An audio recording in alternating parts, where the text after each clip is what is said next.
My name is Linda Smith Harvey, and I'm the money lady, otherwise known as your abundance angel. I bought my first property at the age of 21 and put tenants into it. And over the next 5 years, I paid off the bond and sold the house for double what I'd paid for it. And I used that money to then purchase the first house that my husband and I then lived in. Fast track a few years, 2 children later, we ended up getting divorced. In fact, I initiated divorce. So in that process, he ended up getting half the value of the house because the property was in both our names. And well, I was leaving him. I probably felt guilty at the time, and it wasn't maybe the best financial decision, but it certainly left me in a, well, not the best financial position myself. So moving on, I now was divorced, single mom, 2 children, and an ex-husband who actually felt that maintenance was optional. It made it really hard for me, and that was a very difficult time. But it was during that time, and I think many will relate to this, is that when we go through our hardest times, we do learn the most about ourselves. And it was through doing my own personal transformation process, and during that time and getting involved in coaching and finding how much I loved that, together with people coming to me, friends of mine actually, and asking me to help them with their finances. And as I helped them with their finances, and friends started to see what was happening, those friends of theirs contacted me. And I can still remember that day when the first client phoned and asked me how much would I charge to come and help him with his finances. And that led, of course, to my financial coaching business, which has been running for over 10 years now. And that led then to workshops, the creation of the Abundance Diary, and all the other things that I offer that I am very passionate about. But my passion fundamentally lies in making a powerful difference for people when it comes to their finances, and so that they can live extraordinary lives and not be burdened by the stress and strains that money can create.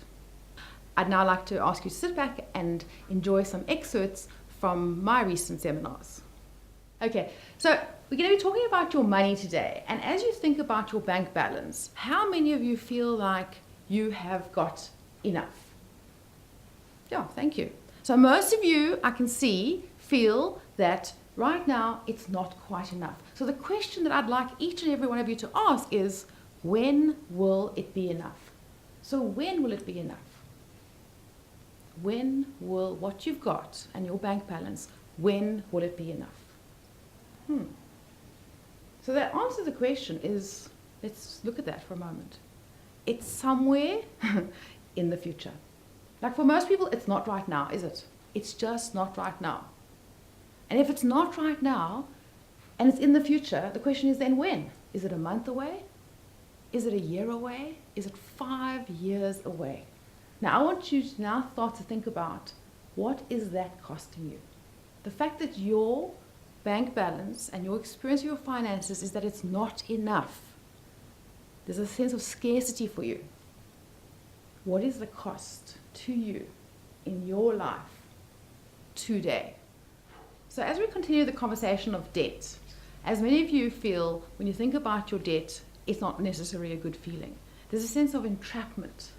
There's a sense of disempowerment. There's even a sense of despair. In fact, some people report to me how they don't even sleep at night worrying about their debt. And so I want to give you a few pointers to think about when it comes to your debt that could make a difference for you in how you actually deal with your debt.